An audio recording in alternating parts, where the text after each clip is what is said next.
When Julian had a dry cough, Chloe slid a glass of warm water toward his hand. In the very next second, Claire pressed an ice-cold soda into his palm. He opened the can and took a sip. Everyone in the conference room looked at Chloe. That afternoon, the HR manager called her in to talk. He told her that the Southwest branch was short of a director. She was being promoted and transferred, effective immediately the next day. She asked if this was Mr. Sterling's idea. He replied, "Chloe, adults need to be reasonable. His old flame of 8 years has returned. If you stay at the headquarters, it will be awkward for everyone." She nodded, returned to her desk, and packed her belongings. At 9 p.m., she stood outside Julian's office and saw Claire wearing his suit jacket, sitting on his sofa. She didn't go in. She sent him a text message. "Julian, let's get a divorce." The air conditioning in the conference room was set very low. The glass cup was covered in a thin layer of condensation. When her fingertips touched it, the cold seeped through her fingers and chilled her to the bone. Julian sat at the head of the table, looking down and flipping through the proposal. He suppressed 2 soft coughs in his throat. She slid the warm water, which she had already let cool to the perfect temperature, toward him. The bottom of the glass glided across the table, making a very faint sound. He didn't look up. Claire, sitting to his right, slightly raised her wrist and placed an ice-cold soda in front of him. "Julian, you used to always like drinking this during meetings. I still remember." Her voice wasn't loud, but no one in the conference room was flipping papers anymore. Julian paused for a moment. Have you ever taken someone for granted? This story is a wake-up call about realizing your worth and walking away when you become an afterthought. His fingertips brushed past Chloe's glass of water and grasped the soda can instead. With a pop of the pull tab and a fizzing sound, the carbonation bubbled up. She looked at the warm water. The surface rippled, before slowly settling back into stillness.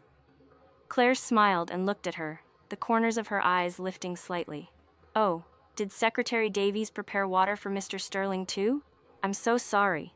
I didn't see it." She claimed she didn't see it, but her eyes remained fixed on Chloe's hand. Chloe pulled her hand back, taking the glass of warm water and placing it in front of herself. Julian finally raised his eyes to look at her. "Continue the report." He didn't explain, nor did he look at that glass of water. She opened the document and, following the standard procedure, presented all the financial calculations. Her voice was so calm that even she found it unfamiliar. "That concludes the report." The project director praised Claire for her clear thinking. Claire smiled and waved her hand. "I've been away for so long. I still have a lot to learn from everyone, especially from Secretary Davies. I heard you've always been by Julian's side, so you must understand his habits very well." A few people let out a chuckle, the laughter suppressed in their throats, carrying an uncomfortable, gossipy vibe. Chloe closed the document. "You flatter me, Manager Claire. I am only in charge of professional duties." Julian's brows furrowed slightly. He didn't like it when she spoke back rigidly in front of outsiders, but today, she didn't want to swallow her words. The meeting ended. The HR manager, Harrison, was waiting for her at the door, holding a transfer notice in his hand. The edges of the paper were crumpled where he was pressing them. "Chloe, come to my office for a moment." She followed him. As soon as the door closed, he pushed the transfer notice in front of her. Administrative manager of the Southwest branch. It was a 1-level promotion, and her salary would increase by 20% based on headquarters standards. The position was effective tomorrow. She looked at the red stamp on the paper. The stamp was real and the procedure was complete. They weren't firing her.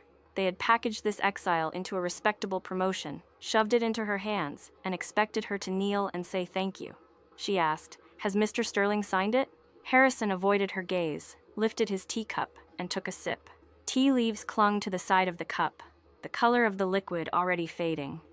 A group-wide personnel adjustment isn't decided by just one person.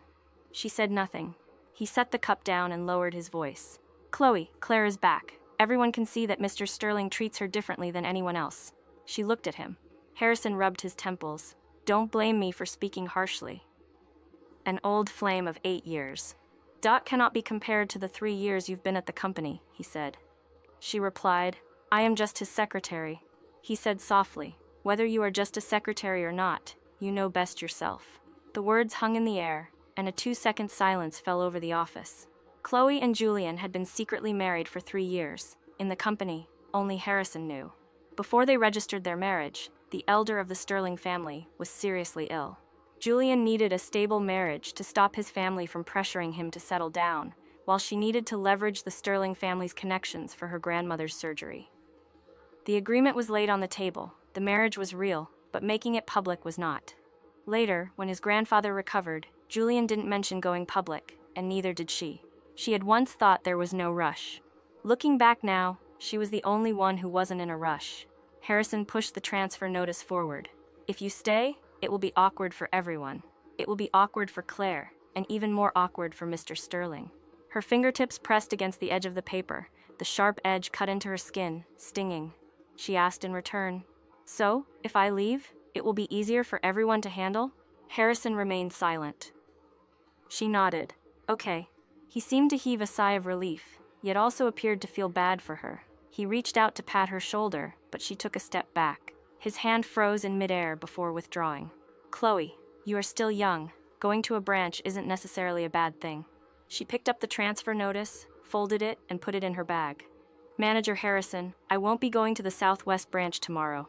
His expression changed. "Don't be impulsive." She was straightforward. "I will go through the normal resignation procedure." After saying that, she turned and walked out. The work area outside was very quiet, with only the sporadic sound of typing on keyboards. Everyone knew she was being transferred, but they all pretended not to know. She returned to her seat and opened her drawer. Inside, there was Julian's stomach medicine, throat lozenges, and a spare tie. There was also a pair of cufflinks she hadn't had the chance to give him on their anniversary. She had worked overtime until dawn, while he was in another city attending an alumni gathering with Claire. That pair of cufflinks was still in its unopened box. She took out the stomach medicine and placed it on the assistant's desk outside his office. She threw the throat lozenges into the trash can. The cufflink box rested in the palm of her hand, its corners pressing into her flesh. She wanted to take it with her, but then she let go, tossing it into the trash. The box hit the bottom of the bin with a heavy thud. At 9 p.m., the lights in the CEO's office were still on. Holding her cardboard box, she walked over to Julian's office.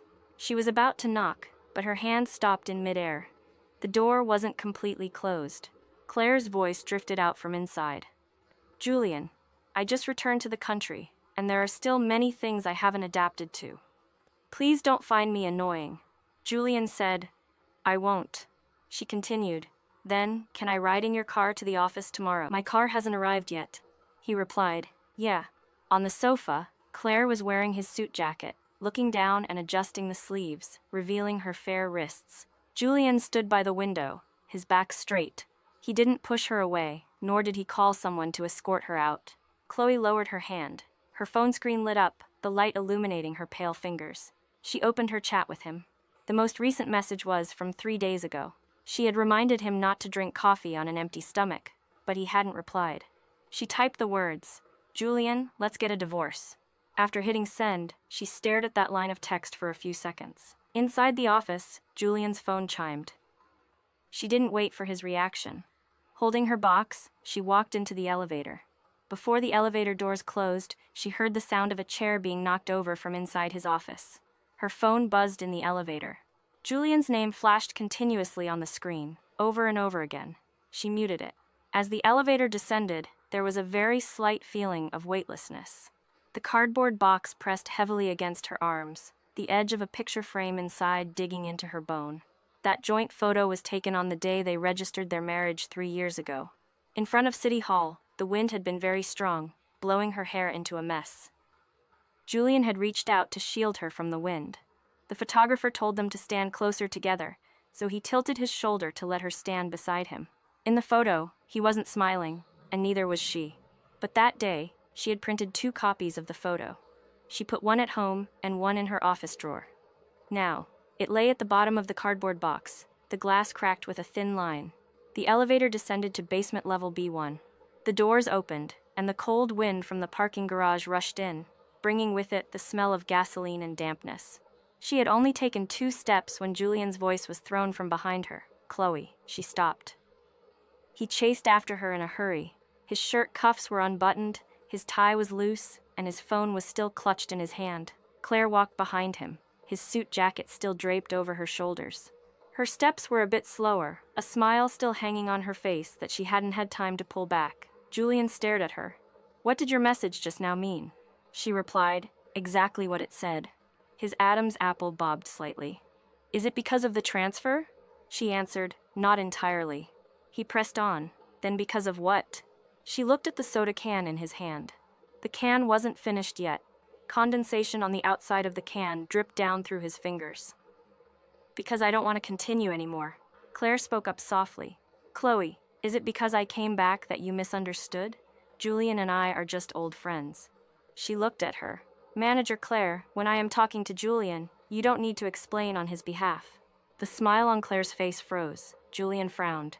"Do you have to speak so harshly today?" She gave a slight smile, but the amusement didn't reach her eyes. "If I'm not harsh, I'm afraid you won't understand." His expression darkened. "Chloe, stop causing a scene." Those words tightened her stomach. She had been married to him for 3 years. When she was sick, she went to the hospital alone. On her birthday, she bought her own cake. At the Sterling family banquets, she drank on his behalf. When there were problems with a project, she stayed up all night with him. His single phrase, "Stop causing a scene," had ground it all to ashes. It turned out that in his eyes, even her wanting to leave was just causing a scene. She placed the cardboard box on the hood of a car and took out the divorce agreement she had prepared from her bag. The papers were crisp and held together by a paperclip. She handed it to him. "I've drafted the agreement. Whoever's premarital assets remain theirs. The postmarital joint assets will be liquidated according to the division ratio. I don't want the Sterling family's old house. I bought the Southside apartment outright before our marriage, so it is not subject to asset division." Julian didn't take it. He stared at those papers as if he were seeing her clearly for the first time. "When did you prepare this?" She said coldly, "This afternoon." He snapped, "You were still in a meeting this afternoon." She replied, "A meeting didn't affect my ability to find a lawyer." He reached out to take the agreement and flipped through 2 pages, his fingertips pressing the paper so hard it crumpled. Claire took a step forward, her voice softer. "Julian, are you two really married?" Julian didn't answer. The parking garage was so quiet that the sound of water dripping from a pipe could be heard. Claire's face gradually stiffened. The way she looked at Chloe changed, as if someone had pulled the rug out from under her right in front of everyone. Julian closed the agreement. "No, I won't sign it," she said. "Then we'll take it to court." "Chloe, do you really have to make things so ugly? Am I the one making things ugly?" His breathing grew heavy. She picked up the cardboard box and opened the car door. Julian held the edge of the car door with immense force. "Let's go home and talk." "There's no need," she said. "Let's go home and talk," he repeated. She looked up at him. After they got married, he rarely used this tone with her because there was no need. She always helped him clear the way, swallowing every obstacle and every awkwardness to save him trouble, to help him save face. But today, she didn't want to save him trouble anymore. She pried his fingers off the door one by one. "Julian, I am no longer your employee, and I no longer want to be your wife." The veins on the back of his hand bulged. "You will regret this." She placed the cardboard box on the passenger seat. "Keep that line for yourself." The car door closed. Claire stood under the light, her face pale and stiff. Julian didn't stop her anymore. She started the car. In the rearview mirror, he stood rooted to the spot, tightly gripping that agreement in his hand. The car drove out of the basement, and the night wind rushed in. She rolled the window all the way down, the wind blowing into her eyes and making them sting. She didn't cry. It was just a lump caught in her throat. She couldn't swallow it down, but spitting it out felt like dirtying herself. But when she returned to her Southside apartment, the fingerprint lock on the door still had Julian's fingerprint registered. She entered the administrator password and deleted his access.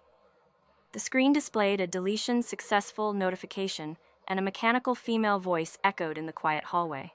She leaned against the door for a few seconds before pushing it open and walking in. There were none of his belongings in the house. He rarely came over. She had bought this apartment after graduating from college, using the money her mother had left her and the first returns she earned from her investments. Julian had always thought she lived here because it was close to the company. He didn't know that under her name, there was also a consulting firm specializing in risk management and corporate mergers and acquisitions. Over the past 3 years, the financial models behind several of the Sterling Group's major decisions had all come from her team. She had hidden herself within the Sterling group as a secretary not to cling to him. She just wanted to see if, when a person was placed in the most ordinary position, her partner would still truly see her. The answer was already very clear. At 1 a.m., Julian called again. She answered the phone. It was very quiet on his end, as if he were in a car. "Open the door," he said. She walked over to the entryway and looked at the intercom monitor. Julian was standing downstairs. He was still wearing that same dress shirt without a jacket, the wind blowing his hair into a mess. "Go back," she said. "I'm downstairs," he replied. "I see you," she said. "Chloe, don't use this as a way to throw a tantrum with me."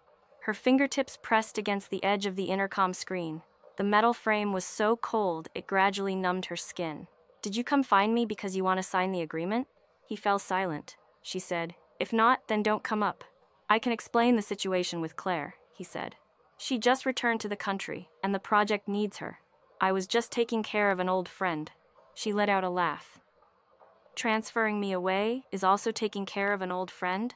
Through the phone came the sound of his suppressed breathing. "I didn't know about the personnel transfer beforehand." "Julian, your electronic signature is on the transfer notice." He froze. She switched the phone to her other hand. "Julian, you're so lazy that you can't even be bothered to think before you lie." Downstairs, he looked up. The night obscured his eyes. She could only see his hand gripping his phone tightly. "That was the standard procedure Harrison submitted. Do you know how many documents I sign every day? I can't look at every single one." She said coldly, "Right, you are very busy. So busy that you didn't even know you signed a transfer for your own wife." After she said that, the phone went silent for a long time. Finally, he spoke. "Do you really have to be so aggressive and back me into a corner like this?" She looked at the wall clock in the entryway, the second hand ticking forward beat by beat. "Julian, I've already given you the divorce agreement. Sign it within 3 days, and my lawyer will contact you. And if I don't sign it, then I'll see you in court." His voice turned cold. "Chloe, don't forget who arranged your grandmother's surgery back then." She closed her eyes. In that moment, her stomach churned with a bitter sourness. In the end, he still brought this up. Back then, her grandmother was in critical condition and needed the best cardiovascular surgical team. The Sterling family had helped. She had been grateful. That was why, over the past 3 years in this marriage, she had always stepped back, always yielded, always hidden her sharp edges, afraid that people would call her ungrateful. But a debt of gratitude wasn't a dog leash. She opened her phone and sent him a transfer record. The surgery fees, the specialist fees, the subsequent nursing costs within the very first year of their marriage, she had paid it all back, both principal and interest, to the Sterling family's fund. His mother was the recipient. "I also sent the confirmation receipt to your email," she said. Julian's breathing on the other end skipped a beat. She said, "Don't use my grandmother to pressure me anymore. She has already passed away. Don't sully her name." After saying that, she hung up the phone. On the intercom monitor, Julian stood downstairs for a long time without moving. Her phone buzzed again. It was a message from Harrison. "Chloe, Mr. Sterling just called me to the company. He asked what your transfer process was all about." She stared at it for 2 seconds and replied with 3 words, "Not my business." The screen went dark. She turned around, went into the house, and took their marriage certificate out of the drawer, placing it on the table. The red cover was blinding under the light. She wanted to tear it up but stopped herself. She still needed to use it tomorrow. The next morning, she went to the Sterling group to go through the resignation procedure. Harrison was waiting for her at the elevator doors, the bags under his eyes a grayish blue, as if he hadn't slept all night. Seeing her, his lips moved. "Chloe, what happened yesterday was my fault." She pressed the floor button. "Manager Harrison, just follow the standard procedure." He stepped into the elevator after her. "Mr. Sterling has revoked your transfer notice, so you can return to your previous position." She watched the changing floor numbers. "I have submitted my resignation." "A resignation can be withdrawn," he urged. "I won't withdraw it." The elevator doors opened. Everyone in the CEO's office looked over in unison. The belongings on her desk had been cleared out yesterday, leaving only a potted pothos. It was a plant she had bought when she first started working there. 3 years later, it still hadn't died. She picked up the pot, its leaves brushing against the back of her hand, tickling slightly. Claire walked out of the pantry holding a cup of coffee. Seeing her, Claire's footsteps faltered. She was dressed very elegantly today, her dangling earrings catching the light. "Chloe, do you really want to leave?" Chloe ignored her, and walked straight toward the HR conference room. Claire chased after her, raising her voice slightly. No, actually, you don't need to be like this. Julian threw a huge fit last night because of you, and manager Harrison even got scolded. You should have cooled down by now, right? In the work area, some people kept their heads down, while others pricked up their ears to listen. Chloe stopped. Manager Claire, whether I've cooled down or not, what does it have to do with you? Claire bit her lip. I just think that matters between you two as husband and wife shouldn't drag the company into it. Chloe retorted. Who is the one dragging the company into this? Claire's face turned pale. Chloe took a step forward, holding the potted plant. Was I the one who told HR to transfer me? Was I the one wearing a married man's jacket while sitting in his office? Was I the one who competed to hand him water in front of everyone in the conference room, and then pretended not to see his actual wife? As those last words fell, someone in the office took a sharp breath. The coffee in Claire's hand sloshed and spilled, burning the back of her hand. She flinched, almost dropping the cup. Chloe didn't look at her anymore and pushed open the conference room door. Julian was sitting inside, his suit jacket draped over the back of his chair. In front of him lay her divorce agreement. He looked up at her. You didn't need to speak to her like that just now. She placed the potted pothos on the windowsill. Then how should I have spoken? She didn't know we were married. Now she knows. He rubbed his temples. Chloe, Claire just returned to the country. She hasn't had an easy life abroad. She pulled out a chair and sat down. And? So, don't point your hostility at her. She looked at him and suddenly found it funny. Julian, even now, do you still think the problem is between her and me? He looked at her without speaking. She took another folder from her bag and placed it on the table. Resignation, handover checklist. All the projects I was in charge of. Client documents and account permissions, I organized them all last night. There's a backup on the USB drive. You can have the auditors verify the hard copies. No, he didn't even look at it. I will not approve it. The employment contract clearly states that a 30-day notice is sufficient. Whether you approve it or not doesn't affect the process. Right. Do you absolutely have to leave? Right. He fell silent for a moment, then pushed the divorce agreement back toward her. As for the divorce, I don't agree. She didn't take it. Reason? It's unnecessary. I think it is. His gaze darkened. Chloe, our marriage was a contract to begin with. Now that I'm suddenly asking to end it, you at least owe me an acceptable reason. Her fingertips tapped lightly against the cover of the agreement. The contract marriage has expired, and Party A is not renewing. His expression shifted. She stood up. For work handovers, contact Harrison. For the divorce, contact my lawyer. However, when the door opened, a crowd of people outside hadn't had time to disperse yet. Everyone's expression froze, and Claire was there too. Her eyes stared fixedly at the copy of the marriage certificate in Chloe's hand, the color draining from her face bit by bit. Chloe picked up her potted pothos and walked through the crowd. No one said a word. There was only the sound of high heels clicking against the tiles, each step as crisp and decisive as severing a tether. On the third day, after leaving the Sterling Group, her phone was ringing off the hook. Colleagues were asking about the situation. Clients were asking about projects, and someone even sent her a video. Claire had completely crashed while hosting a meeting. In the video, Claire was standing in front of the projection screen, faltering when she reached the section on M&A risk. Julian sat in the audience, his expression growing darker by the minute. She was reading from Chloe's old proposal, but there was a section within the data model that Chloe had intentionally locked. Without the proper permissions and Chloe's dynamic password, the latest calculations simply wouldn't run. Halfway through her reading, a red warning flashed on the screen. The entire auditorium fell silent. Julian asked, "Who made this model?" Holding the remote, Claire said, "It's an old template the secretary left behind." Harrison chimed in from the side in a low voice. "Chloe made it." The video cut off there. Chloe laid her phone face down on the desk and continued reviewing the contract. That afternoon, she went to her own company, Vance Consulting. The young receptionist nearly dropped her coffee when she saw her. "Boss, you're finally back." Chloe handed her a bag. "Tell all departments, we're having a meeting in 10 minutes. The conference room was packed. The head of the technical department, Tom, slid a stack of documents across the table toward her. "The Sterling Group contacted us this morning. They hope we'll restore the risk control model services." Chloe opened the price list and marked a 30% increase over market rate. Tom furrowed his brows. "Isn't the Sterling Group?" He left the second half of the sentence hanging. Chloe looked up. Not anymore. The meeting room fell silent for a moment. Tom nodded. Understood. As soon as the meeting ended, Julian called. She answered, put it on speakerphone, and placed the phone on the desk. What is it? Did your company make the risk control model? His voice was tight. Signing a document, she replied. Yes. Why didn't you ever mention it? You didn't ask, Julian. But when he said her name, there was a trace of suppressed anger in his voice. She paused her pen, her tone cold. Mr. Sterling, for commercial cooperation, please contact the business department.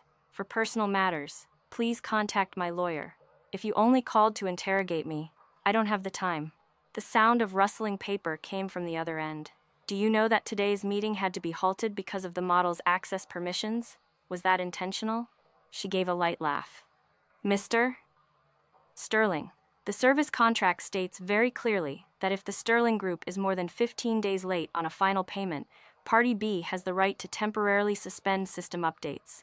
Your finance department sat on the money for a month without anyone processing it, and now you're asking me if it was intentional? The other end of the line fell silent. She continued, back when I was still at the Sterling Group, I helped remind you guys out of convenience. Now that I've resigned, there's no one left to conveniently help you out anymore. A suppressed breath came from his end. I'll have finance wire the final payment immediately. Please proceed according to the new price list. We collaborated for 3 years, yet you still lock the raw data from me. Chloe closed the signed document and answered flatly. Julian, keeping business and personal matters completely separate is something you taught me. A knock sounded at the door, and the receptionist poked her head in. Boss, Mr. Bailey is here. Hearing that name, Julian asked through the phone. Who? Picking up the phone, she replied. A male client. She looked at the man standing at the doorway, Brian, wearing a dark gray overcoat and holding a proposal in his hand. His eyes were cool and indifferent. Seeing her look over, he slightly raised his hand. She spoke into the phone, none of your business, and then hung up. Brian walked in and placed the proposal in front of her. I heard you're getting a divorce. Congratulations, he said leisurely. She glanced at him. It's not finalized yet. He sat down, crossing his long legs. Then I'll wait until it is finalized to officially pursue you. The receptionist at the door gasped. Chloe tapped her pen on the desk. Let's discuss the project. Brian smiled and opened the document. All right, boss. Her phone screen lit up.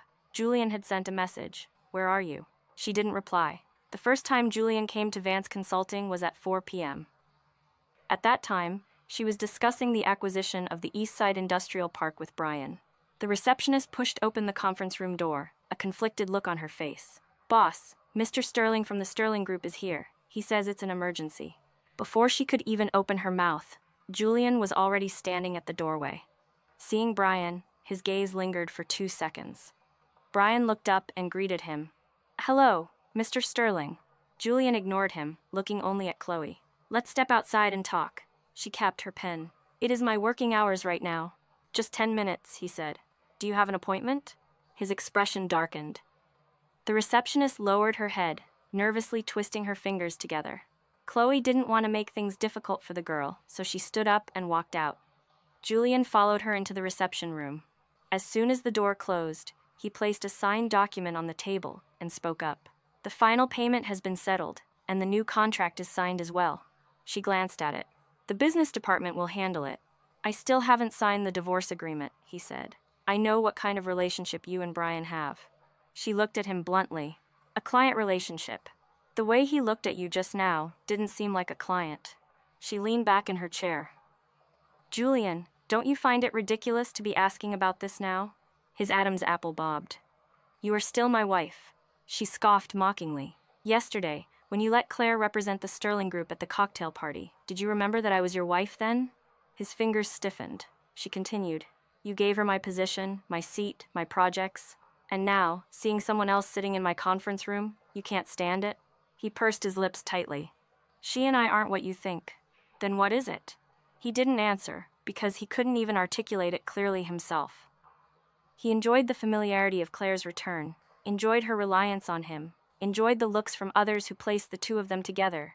Yet he still felt that as long as they didn't cross the physical line, it wasn't wrong. She spoke for him. You didn't have an affair. You just dismantled all the boundaries in our marriage. left me with a floor full of nails, and then expected me to walk across it barefoot and say it doesn't hurt.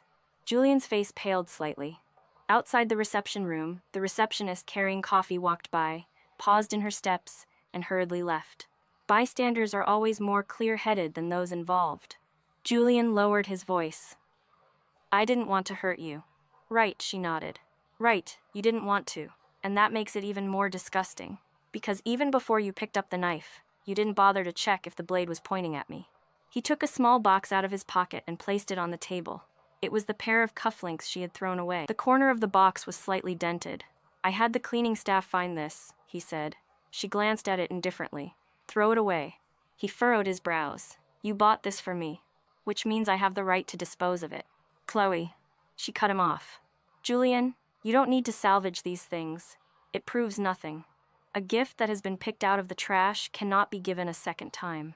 His hand rested on the box, his knuckles turning white. Brian's voice carried over from outside the door. Boss, the legal team is waiting for you. She stood up. Julian suddenly grabbed her wrist. Come home tonight. I will transfer Claire out of the headquarters. She looked down at his hand. Let go. He didn't let go. She pried his fingers off one by one. This motion was very familiar. She had done the exact same thing that night in the parking garage. As if stung by the gesture, his hand slowly released her. She opened the door. Brian was standing outside, and his eyes fell on her wrist. His eyes turned cold. Do you need me to call security? He asked. Julian looked at him. The two men stared at each other through the half-open door, the air as tense as a drawn bowstring. She said, No need. She turned to look at Julian. Mr. Sterling, next time you visit, please make an appointment. Before the door closed, she saw him standing, in the reception room. On the table sat that cufflink box. Light filtered through the gaps in the blinds, casting striped shadows across his face. He didn't chase after her. Claire's counterattack came very quickly. The next morning, a post appeared online, claiming that Vance Consulting had relied on the owner's status as the CEO's wife to secure contracts with the Sterling Group, and after the divorce, she had maliciously locked the system to extort her ex-husband's company. The article was very deliberate in its choice of words. Secret marriage, social climbing secretary, and extortion. Every word was designed to lead people into making dirty assumptions. The comment section was filled with vicious attacks. Some people said she was biting the hand that fed her at the Sterling family. Others said the secretary slept with the boss to climb the ladder, yet pretended to be an independent woman. The receptionist's eyes were red with anger as she handed her the phone. Boss, Claire definitely did this. She read a few lines and returned the phone. Have the PR department in the conference room in 10 minutes. Tom sent over the back-end monitoring results. The account that made the initial post was linked to an IP group, frequently used by Claire's team. There was enough evidence to sue. She instructed them. Send a lawyer's cease and desist letter and preserve the evidence. Don't rush to have the post deleted. Tom asked why. She picked up her cup and took a sip of warm water, forcing down the lump in her throat. Let it ferment. At noon, Julian called. I'll handle the situation online. No need, she replied. This has already affected your company's reputation, which is exactly why I must handle it myself, she retorted. His voice deepened. You suspect it's Claire? I don't just suspect. Give me the evidence. She laughed. Julian, you want to clean up her trash for her again? If she did it, I won't cover for her, he said. You've said that every time in the past. He froze. She hung up the phone and sent the evidence package to her lawyer. At 3 p.m., Vance Consulting's official account released a statement. First, the initial contract between the Sterling Group and Vance Consulting was signed before she started working at the Sterling Group. The cooperation was strictly business to business. Second, the Sterling Group was in arrears on the final payment, which led to the suspension of services. The contract terms were clear. Third, regarding the accounts spreading rumors, they were taking legal action, and the first batch of evidence had already been submitted to the court. Attached to the statement were screenshots of the contract, payment records, and the system suspension notice. The narrative in the comment section immediately began to shift. Someone dug up the fact that Vance Consulting was already in the top 3 in the risk control industry. Their clients included not only the Sterling Group, but also the Bailey Corporation, the Seaport Investment Fund, and Farbridge Pharmaceuticals. Someone asked, if the Sterling Group CEO's wife really wanted to rely on a man, Why is her own company worth 100 times a secretary's salary? At 6 p.m., she was invited to attend the bidding conference for the East Side Industrial Park. Julian arrived as well. He stood in front of the Sterling Group's seating area, his eyes bloodshot. Claire walked beside him. Her makeup was very heavy, but it still couldn't hide the panic on her face. Brian pulled a chair out for Chloe. Julian saw this, the corners of his mouth tightening. After the bidding started, Claire gave the presentation on behalf of the Sterling Group. Just as she reached the section on the capital closed loop, a judge on the panel interrupted her. Manager Claire, the risk control module in your proposal has a very high overlap with the white paper published by Vance Consulting 3 years ago. May I ask where your authorization document is? Claire's hand trembled, and the remote dropped onto the table. Julian suddenly looked at her. The eyes of the entire hall focused on Claire, and her lips turned pale. This is a general model compiled by our team. Chloe raised her hand, signaling her assistant to open a file. The large screen switched to display the copyright registration documents for the white paper, the source code timestamps of the model, and the internal emails of Claire's team.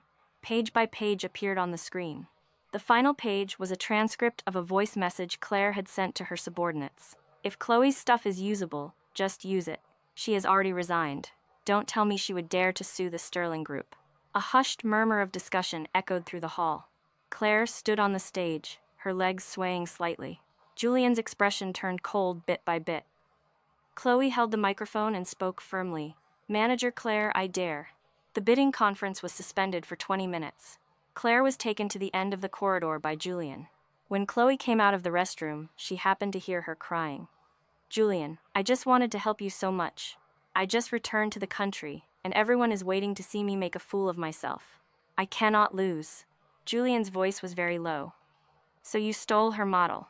That was originally something used in the Sterling Group's projects anyway. The copyright belongs to Vance Consulting. But she is your wife. Why does she have to draw such a clear line with you? Chloe's hand-wiping motion paused. A drop of water fell from her fingertips into the sink, breaking into a tiny sound. Julian didn't answer immediately. Claire spoke again. Now she is intentionally retaliating against you. She and Brian are so close, can't you see that? Chloe pushed the door open and walked out. The two of them looked over at the same time. Claire's tears hung on her chin. Seeing Chloe, she immediately reached up to wipe them away. Chloe said, continue. I also want to hear what else I have done. Claire gritted her teeth. Chloe, do you really have to be this heartless? Chloe retorted, you stole my things, spread rumors about me, and you're asking me why I'm being heartless? Claire's eyes darted around frantically, and then she grabbed Julian's sleeve. Julian, say something. Julian pulled his hand back. Claire stiffened. He looked at Chloe, his voice a bit hoarse. The Sterling Group will give you an explanation for this. Chloe said, no need to explain to me. Explain it to the legal department. Claire screamed, do you hate me that much? Chloe looked at her. You are not worthy. Claire's face flushed an ugly red. Chloe took a step closer. Claire, from the very beginning, I have never considered you a major rival. You are merely the person who turned over the already rotten spot in Julian's heart for me to see. Julian's eyes shook with shock. Chloe turned to leave, but he called out to her. Chloe. She didn't turn her head. Don't call me that. He returned to the hall. The bidding conference continued, and the Sterling Group temporarily changed their presenter. Julian personally went on stage. His professional competence had always been very strong. The data, the structural frameworks, and the capital roadmap could all hold up. But when the judges asked about the independence of the risk control, he paused for a second. That 1 second was very short, so short that an ordinary person might not have noticed it. But she saw it. Over the past 3 years, behind all of his beautiful proposals, she had always been there to help him fill in the ugliest loopholes. Now, the person who used to fill those loopholes was sitting in the opponent's seat. The final results were announced. The Bailey Corporation, in partnership with Vance Consulting, won the East Side Industrial Park. Applause rang out. Brian tilted his head to look at her. Boss, to a happy collaboration. She shook his hand. To a happy collaboration. Julian sat opposite them. The pen in his hand snapped in two. Claire did not appear again. That evening, as soon as Chloe reached the parking lot, Julian chased after her. He blocked the front of her car. I only found out today, that the risk control report for the Sterling Group's acquisition of Apex Corporation 3 years ago was also done by you. She looked at him. Yeah. If it hadn't been for that report that time, the Sterling Group would have lost over 10 billion. The Sterling Group already paid the contract fee. I'm not talking about the money. He took a step forward. Why didn't you tell me? She gripped her car keys. And if I had told you? So you could give me a word of praise? His throat choked up. I didn't know. Of course you didn't know. She pressed the unlock button, and the car lights flashed twice. Julian, you didn't see me, not because I was standing too low, but because you never once looked down. He stood there, his face illuminated a pale white by the car headlights. She got in the car and started the engine. In the rearview mirror, he didn't move. This time, it was as if he truly didn't know what he was supposed to be chasing after. It was raining on the day Julian signed the divorce agreement. The lawyer had arranged to meet at a coffee shop next to the Civil Affairs Bureau. When she arrived, he was already sitting at a table by the window. The coffee in front of him remained untouched. Rainwater slid down the glass, cutting his reflection into segments. Seeing her, he stood up. You've lost weight. She closed her umbrella and placed it in the stand, saying, Let's get down to business. The lawyer laid out the documents and confirmed each clause. There were no major disputes over the division of assets.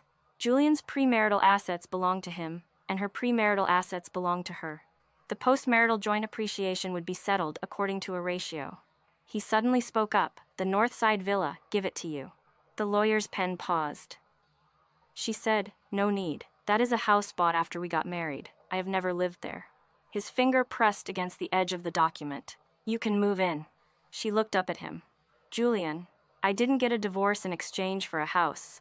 His lips pressed together until they turned white. The lawyer continued with the confirmation. Before signing, he suddenly asked, If Claire hadn't returned, would you have continued living with me? The tip of the pen paused on the paper. The sound of rain drumming against the windowsill was dense and heavy. She thought for a moment.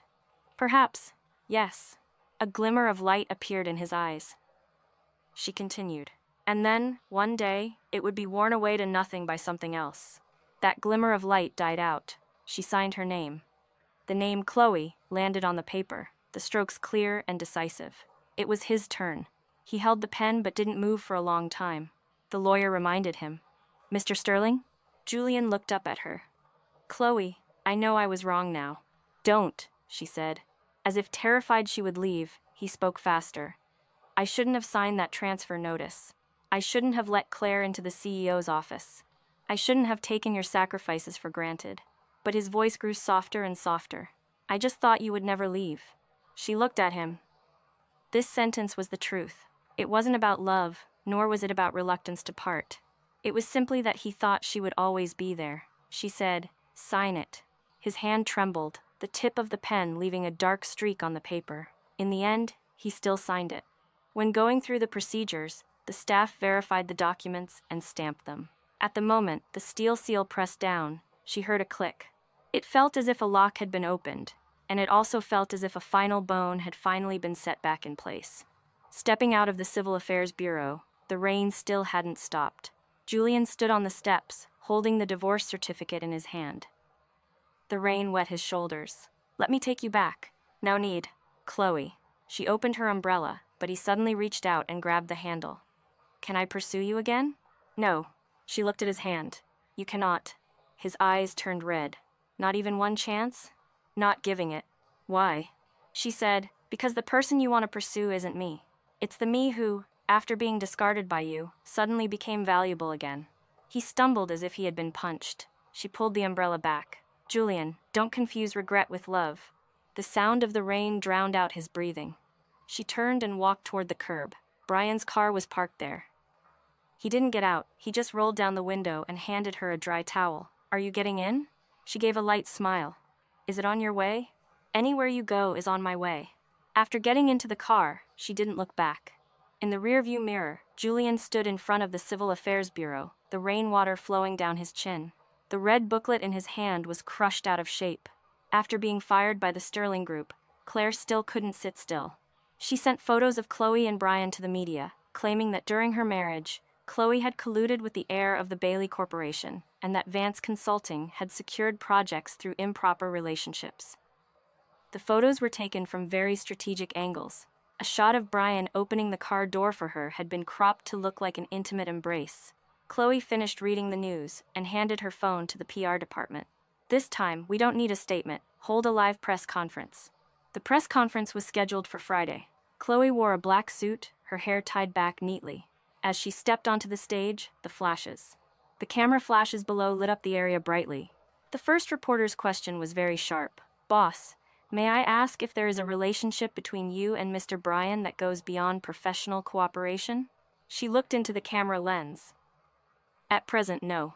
A ripple of laughter went through the audience. Brian, sitting in the front row, lowered his head and let out a chuckle.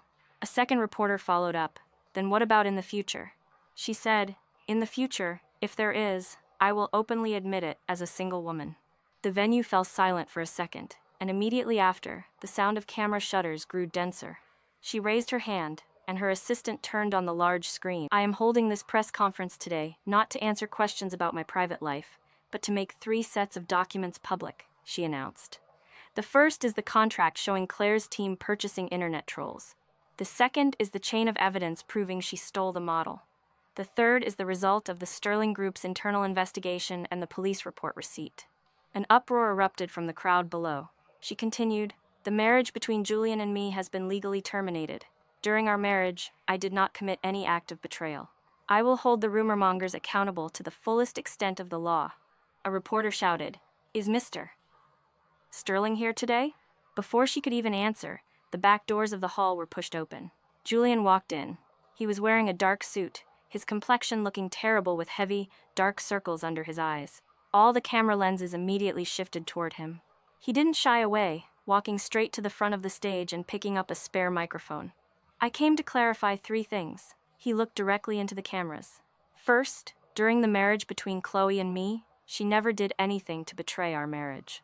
Second, the collaboration between the Sterling Group and Vance Consulting was based entirely on her professional competence, not my connections. Third, after Claire returned to the country, I handled the boundaries extremely poorly. I was the one who hurt Chloe." The venue quieted down. Chloe's hand gripped her microphone tightly. Julian turned to look at her. His eyes were very red, but his voice was clear. "I am sorry." The sound of camera shutters erupted from below the stage. She had waited for those 3 words before, waited until her stomach ached, waited until dawn, waited through every single time he had left her stranded. Now, hearing them, she only felt that it was too late. She spoke into the microphone, "I accept your apology, but I do not accept turning back." Julian's face turned ashen. Someone in the crowd gasped softly in surprise. He looked at her, his lips moving, but he couldn't utter a word. The press conference ended, and the news of Claire being taken away by the police for investigation shot straight to the top of the trending searches. She struggled in front of the cameras, her hair a mess, one heel of her shoe broken, still calling Julian's name, but Julian didn't look at her. He stood at the exit of the hall as if all his strength had been drained. Brian, with his coat draped over his arm, asked Chloe, "Shall we go?" She nodded. Julian suddenly spoke up, "Chloe." She stopped. His voice trembled. "I've already sent her away, and I've publicly apologized. Is it still not enough?" She turned her head to look at him. "Julian, making a mistake and paying the price for it is not a bargaining chip to exchange for my return." The last glimmer of light in his eyes extinguished completely. She walked past him. This time, he didn't stop her. On the day of the annual industry gala, both the Sterling Group and the Bailey Corporation were present. The Industry Association awarded the Risk Control Innovation of the Year to Vance Consulting. When Chloe went on stage to accept the award, the applause from below was thunderous. The bright lights shone down, warming her eyes. She saw Brian sitting in the front row, and she also saw Julian sitting alone in the back. He had lost a lot of weight, his suit looking a bit looser on him. Next to his hand was a glass of warm water, a glass of water that no one had prepared for him. The host invited her to give an acceptance speech. She held the trophy, its metal edges pressing reassuringly into her palm. "Thank you to my team, and thank you to everyone here who respects professionalism." She paused for a moment. "Over the years, I have made a few choices. Some were wrong, and some were right. The wrong ones, I have ended with my own hands. As for the right ones, I will continue to step forward." Applause erupted from below the stage. When she stepped down, Julian stood up. He walked over to her, his gaze falling on the trophy. "Congratulations." She replied, "Thank you." He took a cufflink out of his pocket. It wasn't the one she had thrown away, but a new one. The design was very simple, with the letter C carved very small on the edge. "I know you won't accept it," he said. "I just wanted you to take a look." She didn't accept it. He said, "I have always kept the one you gave me before." "Don't keep it anymore," she replied. The rims of his eyes slowly turned red. "Now, every day I wonder. If I had accepted your glass of water in the conference room that day, would things be different?" "No." She looked at the cufflink in his hand. "No." He suddenly looked up. She said, "Julian, the problem was never about a can of soda. The problem is that you never once placed me on the scale in your heart." His hand hung limply by his side. Someone walked past them, recognized them, and slowed their steps. He acted as if he didn't see them, his voice low and hoarse. "What should I do?" She said, "Keep walking forward." "I can't," he replied. "That is your problem." Brian walked over and handed her a glass of warm water. He didn't interject, just stood silently beside her. Julian looked at that glass of water, the look in his eyes shattering piece by piece. She took it, the warmth of the glass pressing into her palm. It was just an ordinary glass of water, but being remembered versus being ignored, the difference lay exactly there. Julian suddenly let out a laugh, a very ugly smile. So it was that simple all along. But no one answered him. He lowered his head, his shoulders slumping, as if finally admitting his utter defeat. When she and Brian left the banquet hall, the sound of a glass crashing to the floor rang out behind them. Looking back, Julian was squatting on the floor, leaning against the edge of the table, his fingers trembling. Harrison tried to help him up, but he pushed him away. He stared blankly at the broken glass shards on the floor, muttering, "She really doesn't need me anymore." His voice was very soft, but she heard it. She didn't stop walking. When spring arrived, Vance Consulting moved into a new office building. Outside the floor-to-ceiling windows was a sprawling river. In the morning, sunlight poured in, illuminating the edges of the documents. On the night of the housewarming party, many people came. Brian gifted a potted tree with sprawling branches and leaves. When it was moved into the lobby, the young receptionist stood there staring at it. "Mr. Bailey, what is this tree called?" Brian glanced at Chloe. "The Chloe tree." Chloe nearly choked on her water. "Are you crazy?" He nodded. "Yeah, for good luck." The receptionist laughed so hard she couldn't stand up straight. Halfway through the party, Harrison arrived. He stood at the door, holding a file folder in his hand, looking awkward. She had someone lead him into the reception room. He placed the folder on the table. "This is what Mr. Sterling asked me to give you." She didn't touch it. Harrison said, "The Sterling Group sold the Northside Villa. After deducting taxes and fees, he recalculated the post-marital asset appreciation you deserve. The remainder is all in here." She opened it and took a look. It was a legal supplementary document for the division of assets. "Tell him to hand it over to my lawyer," she said. Harrison nodded, then said in a low voice, "He didn't come up today." "I didn't ask," she replied. Harrison smiled bitterly. "He actually came downstairs and sat in the car for an hour. In the end, he told me to come up." Chloe closed the folder. "Harrison, people have to see their own choices through to the end. It's right that he didn't come up." Harrison looked at her as if he wanted to say something, but finally just said, "Chloe, I wish you all the best in the future." "Thank you." After he left, she stood in front of the window, looking at the river for a while. Her phone chimed. An unknown number had sent a message. "Chloe, the new office building is beautiful." She knew who it was. She didn't reply and blocked the number. The screen went dark, reflecting her face. There were no tear stains, no pathetic look, and no stubbornness trying to prove something to anyone. She was just very peaceful. Brian knocked on the door. "Boss, are we cutting the cake?" "Coming." She turned her head. "Did you buy it?" "Yeah." "What flavor?" "Not too sweet, light on the cream, with a chestnut filling." She looked at him.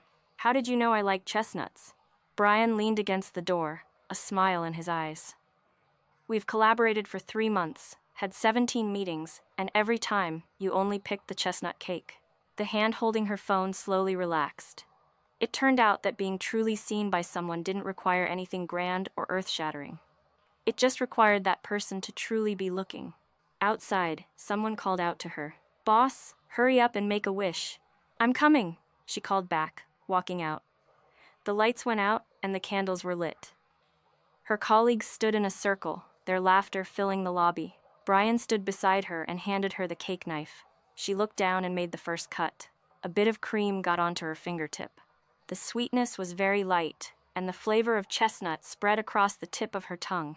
In that moment, she remembered the wind in front of the Civil Affairs Bureau 3 years ago. She remembered the untouched glass of warm water in the conference room, and she remembered the divorce papers crumpled in Julian's hand in the rain. It was all in the past now. The river breeze blew in from outside, making the leaves rustle slightly. She raised her glass. To a new beginning. Then, all the glasses clinked together, ringing out with a crisp, clear sound. Downstairs, parked by the side of the road, a black car had been sitting for a long time. The person inside never got out. Eventually, the headlights turned on, and the car slowly merged into the flow of traffic. She didn't see it, and she didn't need to see it either. Love often dies from constant neglect, not just one big betrayal. The lesson is simple. Know your worth, never settle for being unappreciated, and don't be afraid to walk away.